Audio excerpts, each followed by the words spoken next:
If you want to watch this video in English, then click on I button showing up on the screen, or you can easily get the recipe by clicking on the link in description below. अस्सलाम वालेकुम, खुश आमदीद Asma's kitchen में। मैं हूं असमा और आज मैं आपके साथ शेयर करूंगी जिंजर चिकन की बहुत ही आसान और मज़ेदार रेसिपी। इस रेसिपी को ट्राई ज़रूर करें और कमेंट में बताएं कि आपको कैसी लगी। और आपकी आसानी के लिए इस वीडियो के आखिर में रेसिपी कार्ड है, तो इस वीडियो को आखिर तक ज़रूर देखें। और अब इस रेसिपी का आगाज़ करते हैं। जिंजर चिकन के अज्जा हैं मुर्गी आधा kilo boneless, tomato paste 1 cup.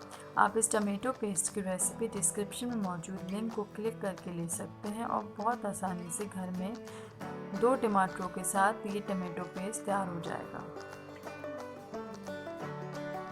हल्दी 1/4 चाय की चम्मच,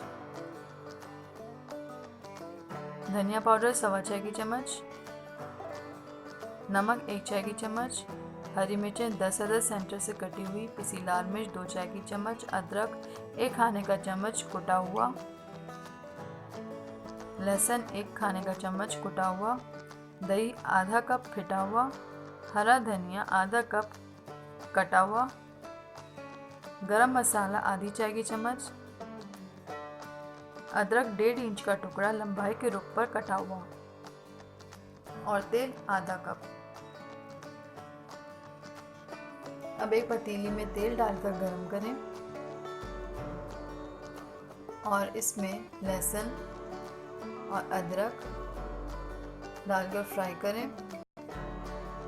और नमक डाल दें।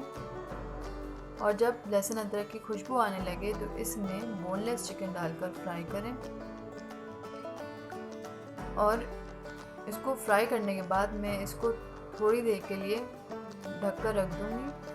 और अब ये जब कि वाइटिश हो चुका है तो इस पॉइंट में मैं इसके अंदर डालूँगी टमाटो पेस्ट और टमाटो पेस्ट डाल के इसको मिक्स करूँगी और इसको फिर 5 मिनट के लिए ढकूँगी। और उससे पहले मैं डाल रही हूँ लाल मिर्च, हल्दी और धनिया और इसको मिक्स कर रही हूँ।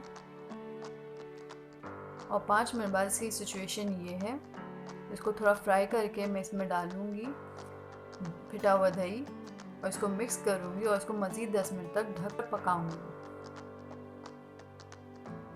10 मिनट बाद इसकी सिचुएशन ये है और ये मुर्गी अच्छी तरह से गल भी चुकी है। अब मैं इसमें डालूँगी हरी मिर्चें, थोड़ी सी अदरक, गरम मसाला और हरा धनिया और इसे 5 मिनट के लिए दम दूँगी। और 5 मिनट के दम के बाद ये रेसिपी बिल्कुल तैयार है। तो अब मैं इसे डिश आउट कर रही हूँ और इसको गार्निश कर रही हूँ हरा धनिया और अदरक से। और इसी के साथ जिंजर चिकन तैयार है। अगर आपको ये रेसिपी पसंद आई तो लाइक करें, कमेंट करके बताएं और शेयर करें अपने फैमिली और फ्रेंड्स के साथ। और सब्सक्राइब करें स्मार्ट किचन को और भी मज़ेदार रेसिपीज़ के लिए। और बेल आइकन को क्लिक करना मत भूलिएगा, इससे जब भी मैं नई वीडियो अपलोड करूँगी तो आपको उसकी नोटिफिकेशन मिल जाएगी। अपना बहुत ख्याल रखें। अल्लाह हाफ़िज़।